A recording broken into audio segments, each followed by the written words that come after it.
Everyone, welcome back to my channel. ಎಲ್ಲರೂ ಹೇಗಿದ್ದೀರಾ? I hope you all are doing well.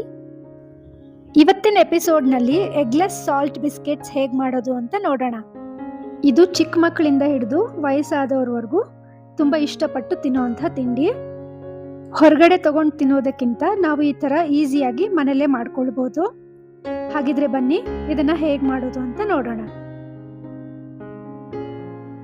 ಮೊದಲಿಗೆ ಒಂದು ಬೌಲ್ನಲ್ಲಿ 150 grams ಅಷ್ಟು ಬಟರ್ ತೊಗೊಂಡಿದ್ದೀನಿ. ಇದು ಅನ್ಸಾಲ್ಟೆಡ್ ಬಟರ್. ನೀವು ಬೇಕಿದ್ರೆ ಸಾಲ್ಟೆಡ್ ಬಟರ್ ಕೂಡ ಯೂಸ್ ಮಾಡ್ಬೋದು, ಆದರೆ ನಾವು ಆಮೇಲೆ ಸಾಲ್ಟ್ನ ಪ್ರಮಾಣ ಕಡಿಮೆ ಹಾಕ್ಕೊಳ್ಬೇಕು.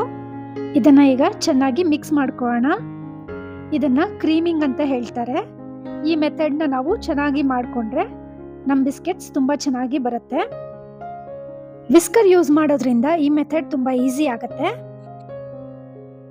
ಹೀಗೆ ಮಾಡೋದ್ರಿಂದ ಬಿಸ್ಕೆಟ್ಸು ಕ್ರಿಸ್ಪಿಯಾಗಿ ಬರುತ್ತೆ. ಹಾಗಾಗಿ ಇದು ತುಂಬ ಇಂಪಾರ್ಟೆಂಟ್ ಸ್ಟೆಪ್ಪು. ಈಗ ಇದಕ್ಕೆ 63 ಗ್ರಾಮ್ಸ್ ಅಷ್ಟು ಪೌಡರ್ಡ್ ಶುಗರ್ ತಗೊಂಡಿದ್ದೀನಿ. ಇದನ್ನು ನೀಟಾಗಿ ಚೆನ್ನಾಗಿ ಮಿಕ್ಸ್ ಮಾಡ್ಕೋಬೇಕು.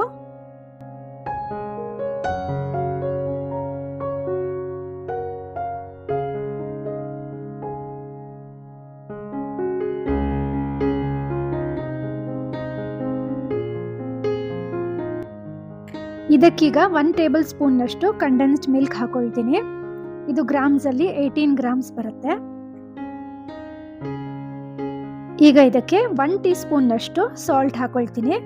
ನಾವು ಸಾಲ್ಟೆಡ್ ಬಟರ್ ಯೂಸ್ ಮಾಡಿದ್ರೆ ಸಾಲ್ಟ್ನ ಪ್ರಮಾಣ ಕಡಿಮೆ ಮಾಡ್ಕೋಬೇಕು.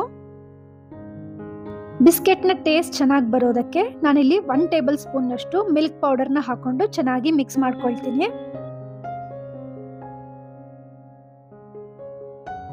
250 ಗ್ರಾಮ್ಸ್ ಅಷ್ಟು ಮೈದಾ ತಗೊಂಡಿದ್ದೀನಿ. ಇದನ್ನು ಈ ಥರ ಜರಡಿನಲ್ಲಿ ಬ್ಯಾಚ್ ವೈಸ್ನಲ್ಲಿ ಹಾಕೊಂಡು ಸ್ಪ್ಯಾಚುಲನಲ್ಲಿ ನೀಟಾಗಿ ಮಿಕ್ಸ್ ಮಾಡ್ಕೊಳ್ಬೇಕು.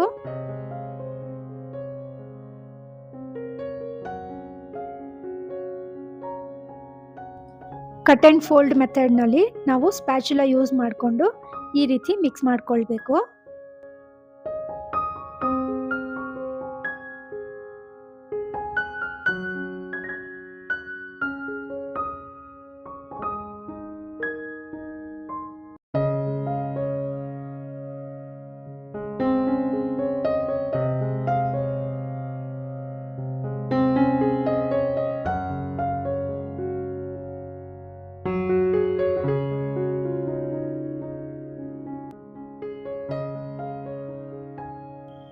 ಒನ್ 1/4 ಟೀ ಸ್ಪೂನ್ ಅಷ್ಟು ಬೇಕಿಂಗ್ ಪೌಡರ್ನ ಹಾಕೊಂಡು ಹಾಗೆ ಉಳಿದಿರುವಂಥ ಮೈದಾನ ಹಾಕೊಂಡು ನೀಟಾಗಿ ಸ್ಪ್ಯಾಚುಲಾ ಯೂಸ್ ಮಾಡಿಕೊಂಡು ಮಿಕ್ಸ್ ಮಾಡ್ಕೊಳ್ತೀನಿ.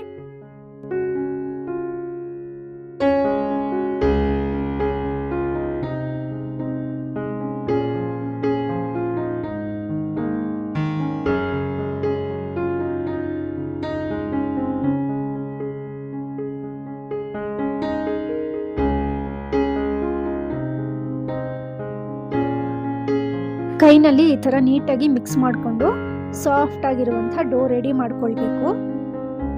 ಈ ಡೋ ಕೈಗೆ ಅಂಟ್ತಾ ಇಲ್ಲ ಅಂತಂದ್ರೆ ಡೋ ಈಗ ಪರ್ಫೆಕ್ಟ್ ಆಗಿ ಮಿಕ್ಸ್ ಆಗಿದೆ ಅಂತ ಅರ್ಥ.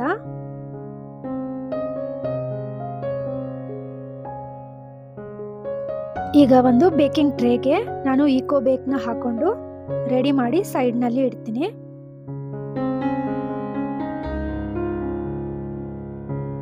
ಪ್ರಿಪೇರ್ ಮಾಡಿರುವಂಥ ಡೋನಲ್ಲಿ ಹಾಫ್ ಪೋರ್ಷನ್ನ ನಾನು ಈ ಥರ ವುಡನ್ ಚಾಪಿಂಗ್ ಬೋರ್ಡ್ ಮೇಲೆ ಹಾಕೊಂಡು ಒಂದು 2-3 ಮಿನಿಟ್ಸ್ ನೀಡ್ ಮಾಡ್ಕೊಳ್ತೀನಿ. ತುಂಬ ಸಾಫ್ಟಾಗಿ ಬರೋ ಹಾಗೆ ನೀಡ್ ಮಾಡಿಕೊಂಡು ಅದನ್ನು ಸಿಲಿಂಡ್ರಿಕಲ್ ಶೇಪ್ನಲ್ಲಿ ಈ ಥರ ರೆಡಿ ಮಾಡ್ಕೊಳ್ತೀನಿ.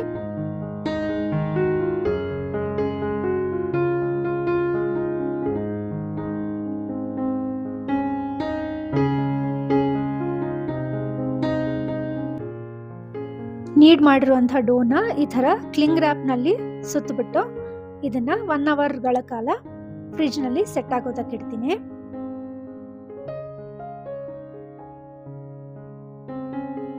ಇನ್ನುಳಿದಿರುವಂಥ ಹಾಫ್ ಪೋರ್ಷನ್ ಡೋನ ಕೂಡ ಅದೇ ಥರ ರೆಡಿ ಮಾಡಿಕೊಂಡು ಫ್ರಿಜ್ನಲ್ಲಿ 1 ಅವರ್ ಸೆಟ್ ಆಗೋದಕ್ಕೆ ಇಡ್ತೀನಿ.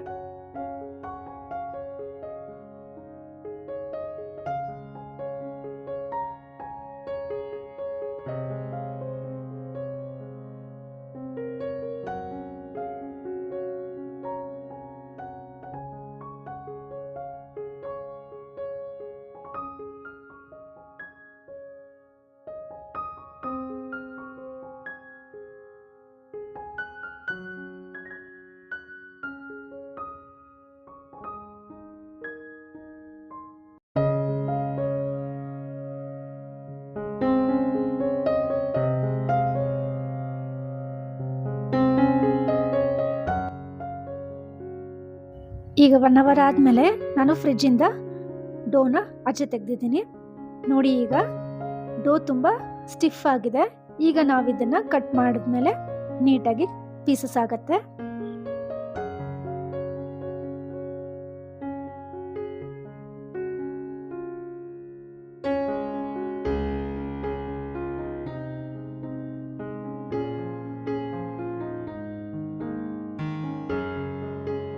ಈಗ ಬೇಕಿಂಗ್ ಪೇಪರ್ ಹಾಕಿರುವಂಥ ಟ್ರೇನಲ್ಲಿ ಕಟ್ ಮಾಡಿರುವಂಥ ಪೀಸಸ್ನ ನೀಟಾಗಿ ಜೋಡಿಸ್ಕೊಳ್ಳೋಣ.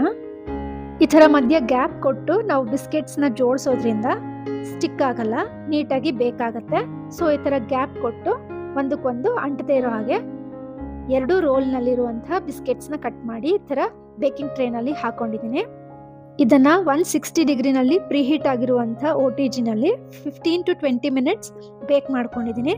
ಬೋತ್ ರಾಡ್ಸ್ ಆನಲ್ಲಿ ಇರಬೇಕು, ಆಗ ನೀಟಾಗಿ ಬರುತ್ತೆ. ನೋಡಿ ಈ ಥರ 2 ಕಡೆ ಈವನ್ ಆಗಿ ಬೇಕಾಗಿದೆ. ಈಗ ಸಾಲ್ಟ್ ಬಿಸ್ಕೆಟ್ಸ್ ರೆಡಿ ಆಗಿದೆ. ಇದನ್ನ ಈ ಥರ ಕೂಲಿಂಗ್ ರ್ಯಾಕ್ ಮೇಲೆ ಇಟ್ಟು ಬಿಸ್ಕೆಟ್ಸ್ ಕೂಲ್ ಆಗೋದಕ್ಕೆ ಬಿಡ್ತೀನಿ.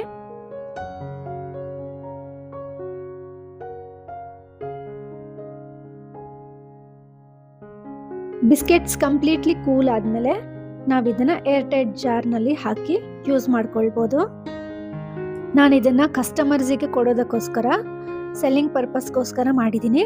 ನೀವು ಮನೇಲಿ ಯೂಸ್ ಮಾಡಬೇಕಾದ್ರೆ ಮೈದಾ ಬದಲಾಗಿ ಗೋಧಿ ಹಿಟ್ಟನ್ನು ಸಹ ಯೂಸ್ ಮಾಡ್ಕೊಳ್ಬೋದು. ನೋಡಿದ್ರಲ್ಲ ಫ್ರೆಂಡ್ಸ್, ಯಾವುದೇ ಪಾಮ್ ಆಯಿಲ್ ಅಥವಾ ಮಾರ್ಜರಿನ್ ಯೂಸ್ ಮಾಡದೆ ಮನೆಯಲ್ಲೇ ಸಿಗುವಂಥ ಐಟಮ್ಸ್ಗಳಿಂದ ನಾವು ಈ ಸಾಲ್ಟ್ ಬಿಸ್ಕೆಟ್ಸ್ ರೆಡಿ ಮಾಡಿದ್ದೀವಿ. ನೀವಿನ್ನೂ ಹೆಲ್ದಿಯಾಗಿ ಮಾಡ್ಕೋಬೇಕು ಅಂದರೆ ಮೈದಾ ಬದಲಾಗಿ ಗೋಧಿ ಹಿಟ್ಟನ್ನು ಕೂಡ ಯೂಸ್ ಮಾಡಿ ಈ ಥರ ತಿಂಡಿಗಳನ್ನ ಮಾಡಿ ಮಕ್ಕಳಿಗೆ ಹಾಗೂ ವಯಸ್ಸಾದವ್ರಿಗೆ ನೀವು ಕೊಡ್ಬೋದು. ಈ ವಿಡಿಯೋ ನಿಮ್ಗೆ ಇಷ್ಟ ಆಗಿದ್ರೆ ದಯವಿಟ್ಟು ಒಂದು ಲೈಕ್ ಮಾಡಿ ಹಾಗೂ ನಿಮ್ಮ ಫ್ರೆಂಡ್ಸ್ ಆ್ಯಂಡ್ ಫ್ಯಾಮಿಲೀಸ್ಗೆ ಶೇರ್ ಮಾಡಿ. ಹಾಗೂ ಯಾರೆಲ್ಲ ಸಬ್ಸ್ಕ್ರೈಬ್ ಆಗದೆ ನೋಡ್ತಿದ್ರೆ ಅವರೆಲ್ಲ ದಯವಿಟ್ಟು ಸಬ್ಸ್ಕ್ರೈಬ್ ಮಾಡ್ಕೊಳ್ಳಿ. ಬೆಲ್ ಐಕಾನ್ನ ಕ್ಲಿಕ್ ಮಾಡಿ ಆಲ್ ಅಂತ ನೋಟಿಫಿಕೇಷನ್ನ ಸೆಟ್ ಮಾಡ್ಕೊಳ್ಳಿ. ಆಗ ನಾನು ಯಾವುದೇ ವೀಡಿಯೋಸ್ನ ಪೋಸ್ಟ್ ಮಾಡಿದ್ರು ನಿಮಗೆ ನೋಟಿಫಿಕೇಷನ್ ಬರುತ್ತೆ, ಆಗ ನೀವು ನನ್ನ ವೀಡಿಯೋಸ್ನ ನೋಡ್ಬೋದು. ಇದೇ ಥರ ಮತ್ತೊಂದು ಹೊಸ ವಿಡಿಯೋ ಒಂದಿಗೆ ನಾನು ನಿಮಗೆ ಮತ್ತೆ ಸಿಗ್ತೀನಿ. Thanks for watching. ಜೈ ಶ್ರೀರಾಮ್.